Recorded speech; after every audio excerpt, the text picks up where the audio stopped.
Every great build begins long before the first nail is driven or the first plank is cut. It begins in silence, with a sketch, a thought, a faint outline on paper that holds more than measurements. It holds intention.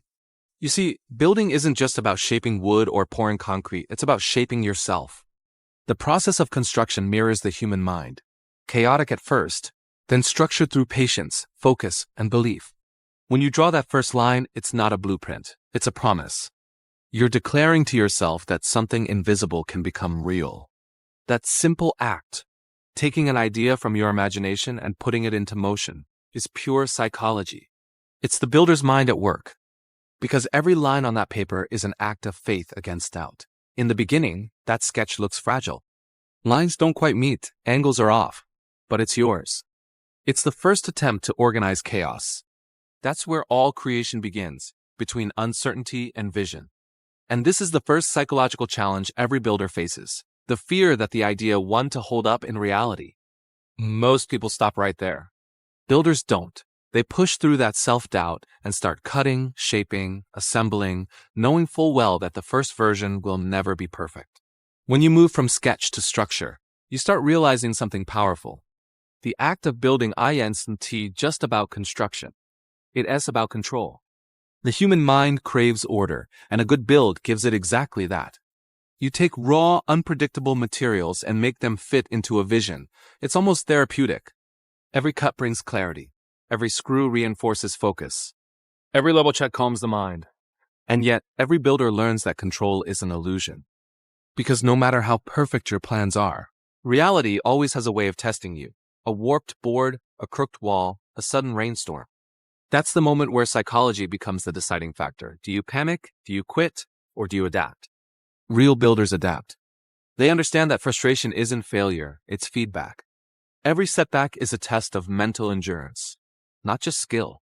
There's something deeply meditative about the process too. You start to notice how time slows down when you're sanding wood, how your breathing aligns with the rhythm of your hammer, how focus becomes absolute when you're making a clean cut. Building trains the mind to live in the present, to stay grounded, literally and mentally. You stop thinking about tomorrow's problems. It's just you, your hands, and the material in front of you. But let us be honest, the mind of a builder isn't peaceful all the time.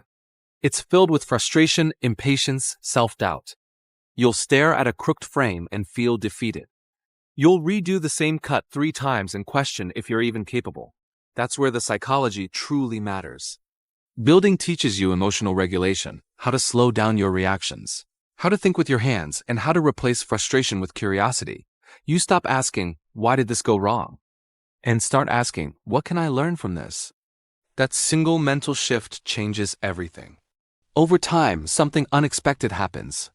The same process that builds walls and roofs starts building resilience. You begin to trust yourself, not because everything goes right, but because you've survived everything that's gone wrong. That's the builder's confidence. It doesn't come from perfection, it comes from persistence. There's also the creative psychology, the vision.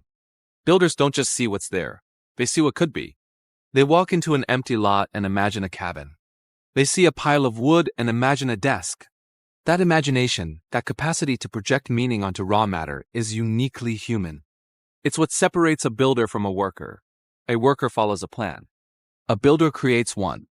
Even after years of experience, I still find myself sketching late at night. Not because I have to, but because I need to.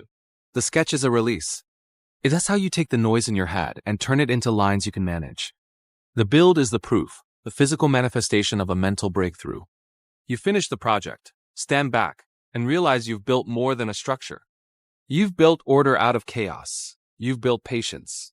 You've built identity. The psychology of building is, at its core, about transformation. The materials change, yes, but so do you. You begin as someone uncertain, questioning every step. By the time you're done, you've internalized discipline, focus, and humility. You learn that perfection is never achieved, only pursued, and that pursuit becomes addictive. Not because you're chasing success, but because every new project is another chance to master your mind. And that's why builders keep building.